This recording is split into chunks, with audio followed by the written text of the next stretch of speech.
Hello there, and welcome to the channel. So it's been over a year now since we had the BMW, the F900 GS, the Enduro package, me and my son. I'm out today just on some of the Cornish TET, a couple of little lanes, had an afternoon free. Just thought I'd take a little pootle out, see how things are going with the bike. Bit of a review of it. So I've had it just over a year. March was actually the year. Coming up to its next service, which is due next month on the 6th, just before we go away on our next big trip, which I'll tell you a little bit about later, perhaps in another video. But pros and cons with the bike after 12 months of owning it. First off, I love this bike. I had the 1250 beforehand. Can't really complain about the 1250. That's an absolutely fantastic bike, as you'll all know. It's one of the best-selling bikes, around. That said, it's a bit heavy for the old TET, especially the Cornish TET. I would say so. It's still a bit heavy for a lot of the TET. I enjoy the off-roading. There's just something about being out like today on the road. And the lanes, you get to see, unusual little cottages like this in Cornwall, which we pass. You'd never see them otherwise. That said, I enjoy getting out and about. I enjoy doing this sort of stuff. What I will say is some of the problems that I've had with the GS. Let's start there, shall we? So let's just give us a little stand, a little bit of concentration here. So, problems with the GS. So, let's be honest. Everyone knows the problems if you've come across them with. Oh, that was a bit of a bash. Everyone knows the problems you come across with the front tower. Yep, we've had it replaced. Is it going to be a problem on our next trip? I certainly hope not. The tower broke on Elliott's quite badly. We had to do a fix. I'll see if I can attach some of the photos of the fix when we were in Spain. That said, mine I didn't think had cracked. On a bit of further inspection at the request of Ocean BMW, which, might I say, are absolutely fantastic company to deal with. They checked it. Or I should say, I checked it, and yes, both slight hairline cracks, exactly the same locations as my son's. So that was replaced under warranty, no issues, no problems. Also, chain guards, both chain guards snapped while we were away in Spain last year. They were replaced under warranty. They're a bit crap. It's probably one of the really big things as well. The tower and the chain guard are not suitable, really.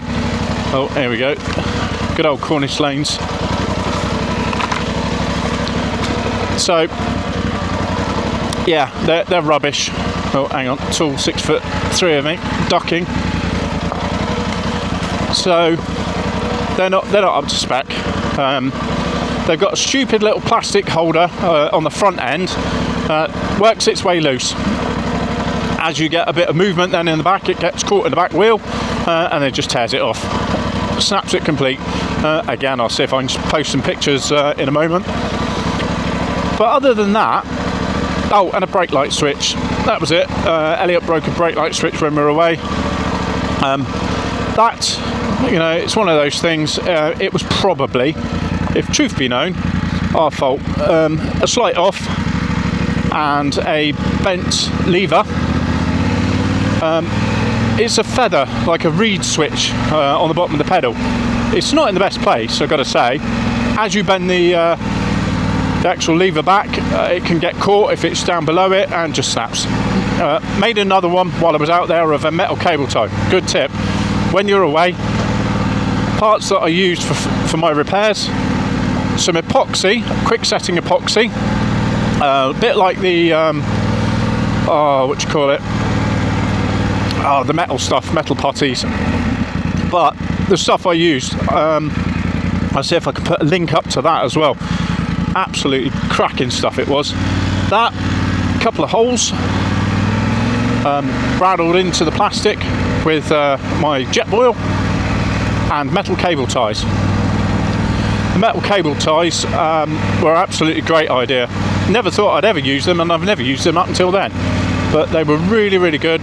Good bit of purchase on them, and that kept us going. So that was really good. Without the other things with the bike, the fuel tank. Everyone asked me this. How did I get on with the fuel tank and the range? Well, I was never too far away from civilization. There was only one point where we got down to about 30 miles range, and it was like, I haven't even got a clue where the nearest fuel station is. Could I find it on a mapping? Could I help? So we conserved a bit. We did the old roll down a mountain, which I've never done before, and that was quite interesting. But we rolled down the mountain, save as much fuel as we could until we got to the bottom. Thankfully, we managed to find somewhere and top up with fuel. We always take fuel bladders with us, though. Right here. Yeah, always take fuel bladders with us, which is, I think it's essential with this bike. However, that said, left here. That said, did I use them? No, I didn't. I kept them on me, and I probably should have just put a little bit in. Now on my next trip, I've got a couple of 2 litre bottles. Do I put 2 of those in? One on my bike, one on Elliot's bike? Maybe, maybe not. But we've got these roll-up fuel bladders. They don't take up a massive amount of room, and I can get sort of 3, I think actually it's 6 litres in mine and 8 litres in Elliot's. So they can sit behind me on the back, alongside all my Muscomoto stuff, if I really so needed. So fuel consumption, it's about 55 to the gallon on the runs, maybe pushing 60 I think I've had, but that's conservative riding. And off-roading, probably about 40. It drops down a reasonable amount. Not that I ever really looked that much. Some of the other things that I've noticed: wind buffeting. A lot of people who say they are, I don't go much over sort of 70. Well, actually, Your Honour, I never go over above 70. But that said, anything more than that, and it's bloody uncomfortable. The wind's a bit too much. I'm not a racer. I haven't got the talent for sports bikes. That said, I like a spirited ride, but we're about to put some new tyres on these. The tyres that came with them, is it the Metzeler? The Metzlers, they were good. They didn't last very well though. I'm still on the front Metzeler, but the rear ones, they obviously are quite a soft compound. Gave great, Smuggler's Den, free house. So they're a great tyre, but they just didn't last very well. So we went for, when we were in Spain, a change of tyre, just on the rear only because we couldn't actually get a front one. So we had the Mitas Enduro XT, I think, XT Dakar on mine. No, just the Mitas Enduro Dakar on mine, and Elliot had the Mitas Enduro XT, a non-Dakar. They're great. I have a feeling they may have had Elliot's tyre in stock for quite a while, because the rubber has started to perish on the standard XT. So what we've done is, for this next trip, 2 brand new tyres, front and back, after the service. So we'll try and use these up as much as possible, even though the rears are fine. But I always like to put a new set of tyres on, especially if I'm going away, just for my own peace of mind. And that's not because I got more money than sense. I really don't. I'm just a bit finicky like that in my head. If I've got a nice set of tyres on it, I'm going to be all right on it. So that should be good. Shut that. Also, with the new tyres, we managed to get them off eBay. There's a local company in Cornwall, AJM Tyres.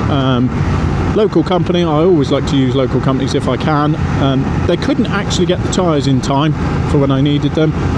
That said, they will change them over for us if I, lift the bikes up, take the wheels off, take them just the wheels, which is what happens with a lot of motorbike place tyre companies.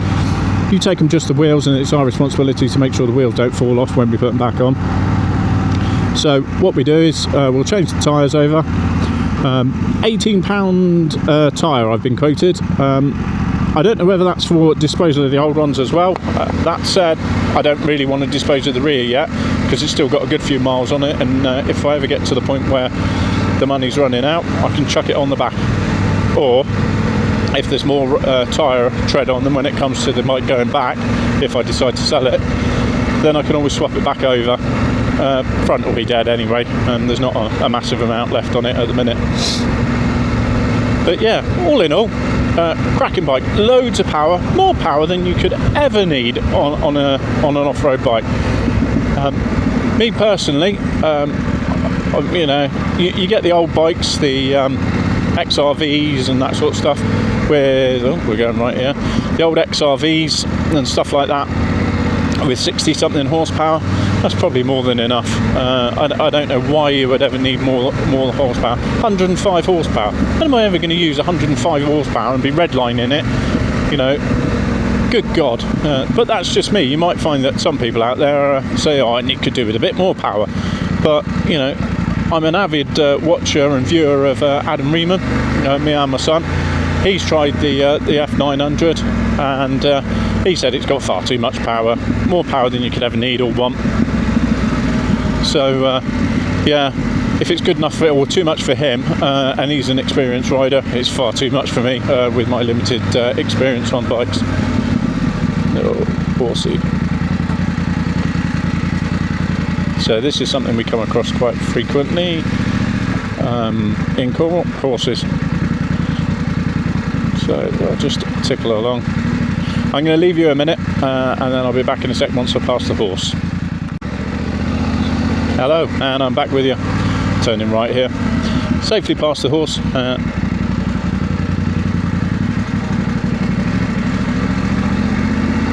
So it's half term at the moment. Loads of holiday makers. Welcome to Cornwall if you're a holiday maker. If you've never been to Cornwall, come and visit Cornwall. It's a fantastic place to live. It can be bloody miserable in the winter, but in the summer months, it's just glorious. That said, it's got its own unique charms in winter. Some of the old storms that we get can be quite spectacular. Porthleven, go and watch the storms down in Porthleven. Ever so exciting to watch. Some of these houses that we can pass, some of the people, they're always generally quite considerate. Thank you. So back to the bike. So upgrades that I and Elliot have put on. So we had standard bars on the front, straight from BMW. Yeah, I was trying to think who I had it from. Straight from BMW Ocean, the bottom bars came on. We then had the Hepco and Becker upper bars. They turned up late for our trip last year, so they were only fitted after the trip. But we weren't able to fit the little bags that I'd bought. See them there? They were put on after. So could have done with those just for a little bit of extra storage, because all the weight was on the back end and there was nothing on the front except the tank bag that you see in front of me. So that was really good. There, the front end, we put the Hepco and Becker skid plate on the bottom. This ideally needs to be changed at some point. There is a change for it. They had a recall back on it, and I've never got around to sending it back, me or Elliot, just due to the fact of the vibration. It makes a bit of an echoey sound. Thank you very much. So it makes a bit of an echoey sound, and there's no vibration dampening on it. Tried to see if I could do it myself, but they want the actual skid plate back, then they want to send it away and then bring it back, and I'm always using the bike only for little trips. Even in the winter I go do a little bit of laning, but yeah, I haven't quite got around to sending it back yet.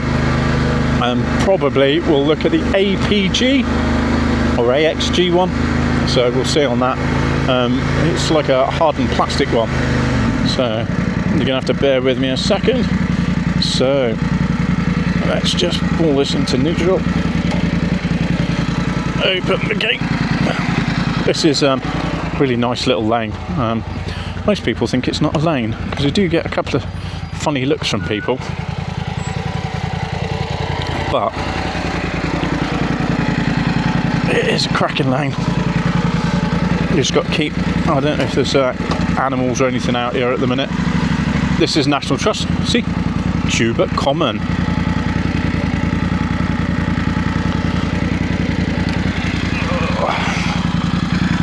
Cubic Common, eh? Shut that. There you go. Always respect the rules. Please close the gate.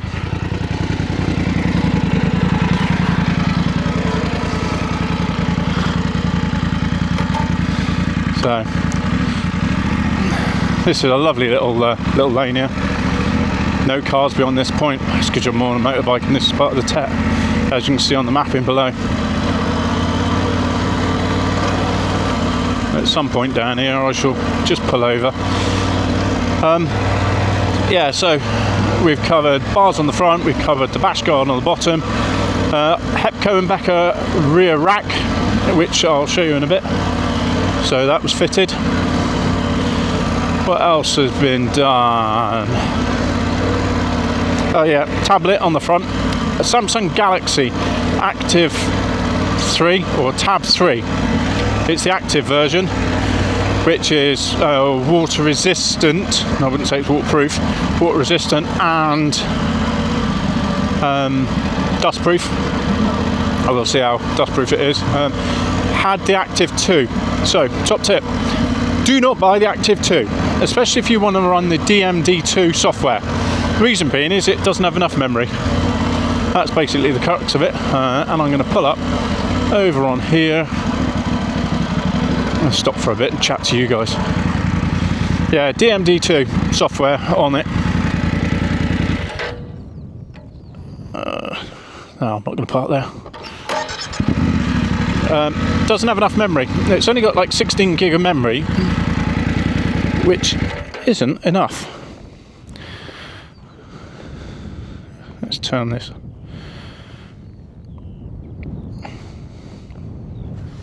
Yeah, doesn't have enough memory, and you can run it, because we did last time we were away, we run the software on it.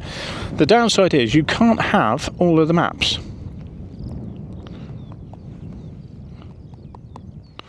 Just turn that way so you can't see my code.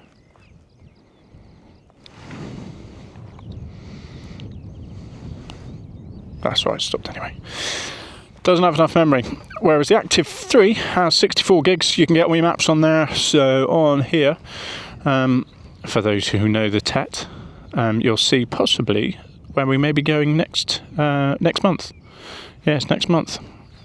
22nd of July we leave on our next trip.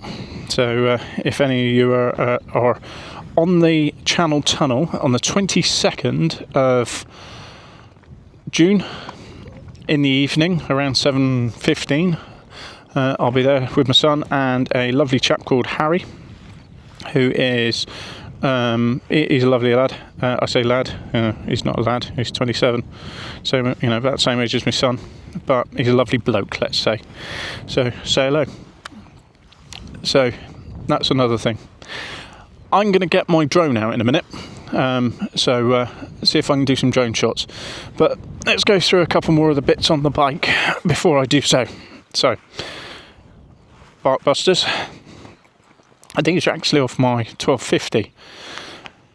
I've put those on. All I needed to do was put a tiny little washer in the extra end of the other side, just because it was just catching on the throttle. So a little stainless steel washer on the end, it just set it out and they actually fit. They are different, however, from the bark busters that go on my son's bike. So needless to say, down here we've obviously mounted a Brodit active or holder for the Active 3, which is here. We've got our charging port just on there. I haven't hardwired it, don't need to, it's all good. Little bracket on here with the extra support, the metal support. This little spacer just sits it out enough. I 3D printed this. If anybody wants a link to the sizes and the dimensions of this, or the 3D file, send me a copy or your email address. I'll email you with a copy of the file, or I'll put it on a Dropbox link. Also, inside and in behind, I made up some spaces for the tower, just to try and help it. Whether it'll last or not, I don't know, but they're actually support units. I'll chuck some pictures of those on as well. So, Hepco and Becker front bars. These little bags, I think I had these from Amazon, and they weren't that expensive, and they're just as good, I think, as the Lone Rider ones. Little British flag, I like that. I'll see if I can put a link in the description for those as well. Remove the foot pegs. What I have done, and I would urge anybody, if you don't take a pillion on the back, take the foot pegs off. I've been off-road before and my legs got dragged back slightly. My calf has gone into the foot peg, which comes down at quite a funny angle, and yeah, big bruise. That's bloody hurt. So remove those. On there, a couple of little Muscomoto tie downs, because we use the Rackless 80 system on it. On here, just a little bit of plastic tubing with a couple of cable ties around it. That is because the Muscomoto Rackless 80 comes over the top here. The foam padding that was in behind was catching on this and actually ripping it quite badly when we were away. So that's been changed. These bloody things. These little lights, hang on, let me turn the ignition off. These little lights on the back, just for your information, if you ever nudge one of these, catch it, or your son pushes past the bike in the garage, you will find that they pop out slightly, but there's absolutely no give in them, and it rips the wires out. And I think it was £85 for another indicator. Needless to say, I didn't charge him for it. He did apologise. These though, I think I had these off AliExpress, Temu or something like that. A little bit of bending to get them on, and they are tight, as you can see down there. They do touch. That said, I'm hoping that'll make it last a little bit better. Just a little bit, you know, if you kick it, punch it, whatever. Not punch it, you know, nudge it with your leg. I've got a pelly case on the back of this. I've had a few people turn around and, what the hell's that on the back? And I'm just going to quiet because there's a woman passing. So we're back on again. Pelly case, yeah, a couple of my mates have said, what the hell is that box on the back? For those who, it's bolted to the main frame at the moment. It's only 4 bolts, so I can quickly take it off if I want, but that's where my drone sits, in there. It's a shadow foam. I've got more space in there, it's just bolted down. More space in there for other bits and pieces, but that's not where it's going to live. I've got to figure out what I do when I go on to the on my holiday, but how I integrate that if I do. That said, other things down here, we've got some skid blocks. These are quite good. Just it sits on there when it falls over, and it's fallen over loads. It has, but don't tell Ocean that. It's fallen over quite a few times.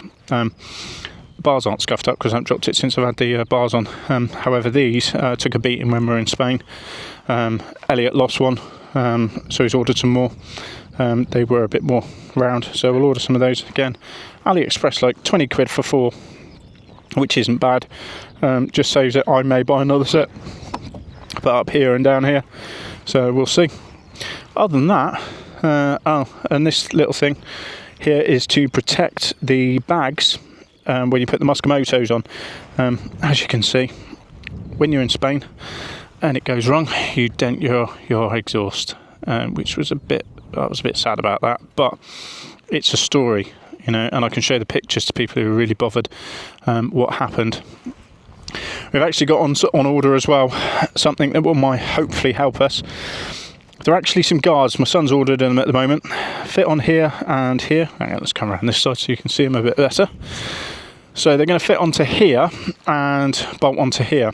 They come out about that sort of angle, and the idea of them is to support the bags a little bit more. We've got slightly floppy bags because they're not the newest Rackless 80 with the big plasticness on around them. They're the older style versions, but hopefully that'll take a bit of the movement off there and a bit of the weight off the exhaust, because when you've got the rackless 80 on, this little bracket, as you're going along, if you've got like a reasonable amount of camping gear like we take for like our 17 days away, this can actually move the exhaust and bend the exhaust back in. That, as you're spiritedly riding, results in this. It looks black at the moment because I touched it up, but you catch the swing arm slightly on the bottom of the exhaust there. So it's nothing more than a little bend back, and she's all good to go again. As far as everything else is concerned, that's about it. I haven't really done too much else. A little charging line in, which plugs into there for my charging on my tank bag. So that's my little setup in my tank bag. A bit more of the shadow foam. So we've got DJI mini mics, which I'm talking on at the minute. Hopefully you can all hear me okay. We've got some drone batteries. We've also got in here spare batteries for the camera that you're viewing it on, which is the DJI Action 5. When we get onto camp, we have the DJI Osmo 3. So that should be good. I've got to say, I really do like playing with the old 360 camera. So we got that in there. That sits there, up in the top. Not too much really. We have a simple Insta 360 stick, a small adapter in case I want to stick that onto there. We got a Joby Gorilla Pod, which will take the cameras as well. And this is my lead, which plugs into the DJI controller, which is in the back, and then plugs into my phone. So we'll see how good it actually works in a bit when I have a muck around, because I'm still trying to get used to this drone. So the plan is the drone's going to sit on this, which it does anyway, because I've put a little sticky unit on the back of the drone. My phone sits on the quad lock here, like so. This lead then goes from controller to phone to give me a permanent connection to it. And the idea is I can view it purposely. I also get the slightly better range because you're using the controller from the distance one. So we'll see when I have a play in a minute. If the footage is any good, I shall attach it. If it's crap, I shan't. So other than that, that's about my setup. I do have a little bit of expansion on the tank. It will go up a little bit on the tank bag. It will go up a little bit higher if I so choose. But I'm going to have a couple of goes with the drone in a minute. I shall attach the footage and see what you think. Look at this. Cornish beach down there. I can't remember what beach that is, but it's a beach in Cornwall. There's lots of them, and they're all beautiful. And this is Cubitt Moor. Cubitt Common, Cubitt Moor. Yeah, lovely. And this is the F900 GS. Mileage wise, how many miles have I done now? Let's flick that on. Not a lot, because I only ride for fun. 3,134 miles. That's it. 3,018 degrees. Oh, it's cracking in it. So we'll get the drone up and we'll have a play, and I shall see what you think in a bit. So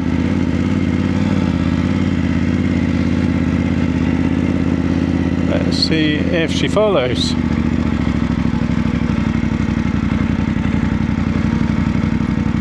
Let's get back on the trail.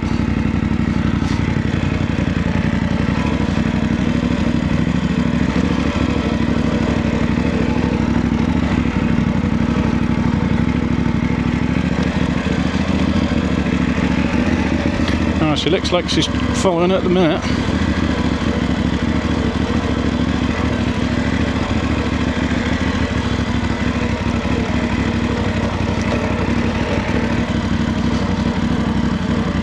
Oh. So a little bit of a rough section coming up in a minute. Hello.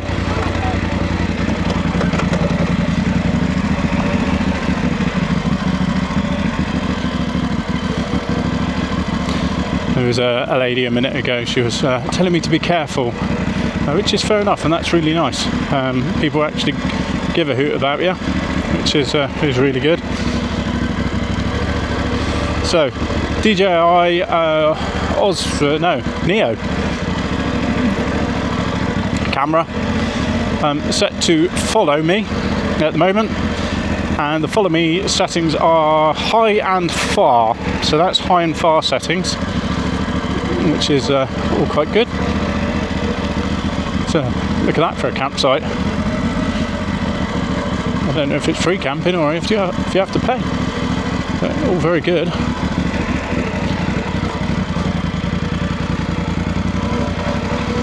Let's see if it follows me around here. Yeah, it's still following.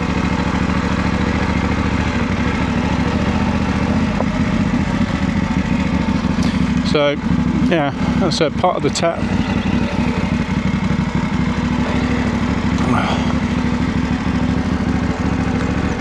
Polyjoke campsite. It's a bit unusual.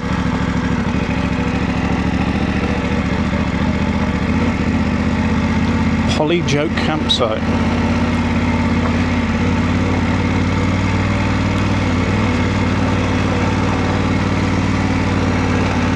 We spot holiday makers a mile away.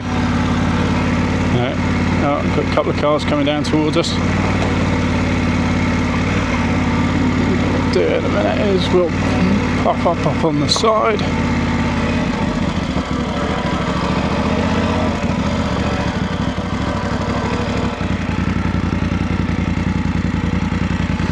Wait for these to go past.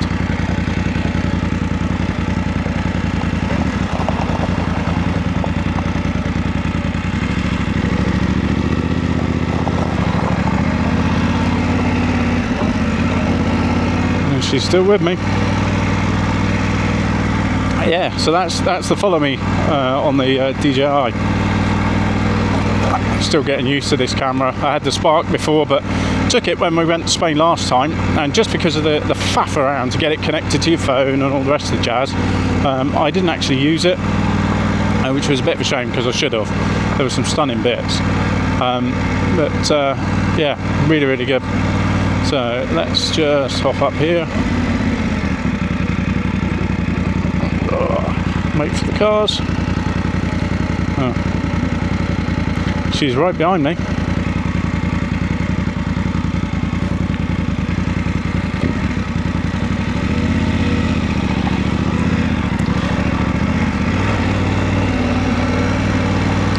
So this is about the most successful I've had the follow me section for, so quite good with that.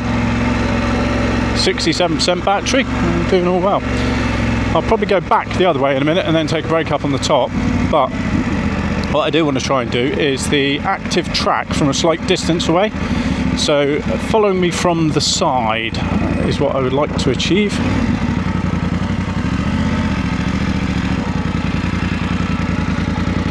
Beauty. Let's chuck that stand down. Let's see what happens. How the hell do I get this thing back now?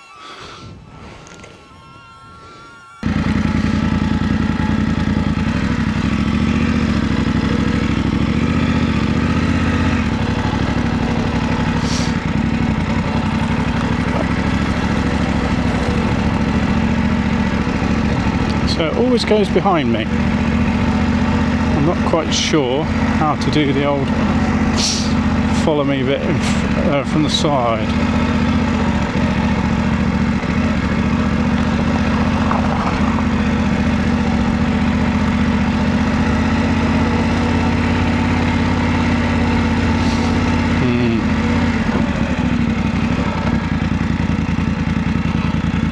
Yeah, not sure.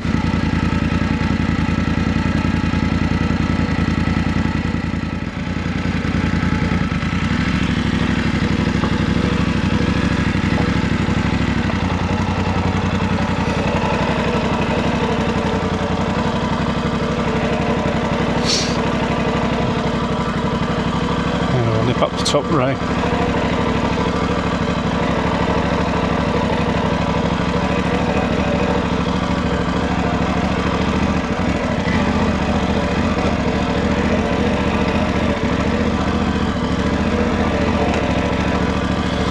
Yeah, so we'll just go back up this direction,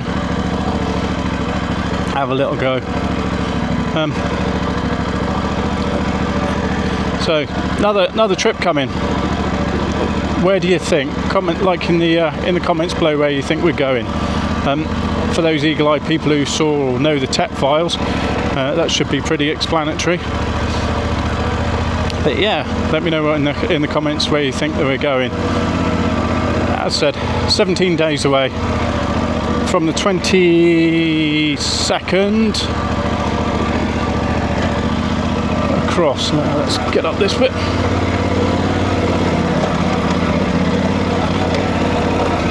And she's still following.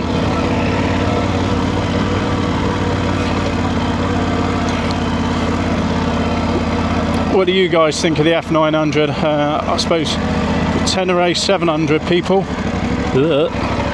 Tenere 700 people will be saying, "Oh, wrong bike there, wrong bike."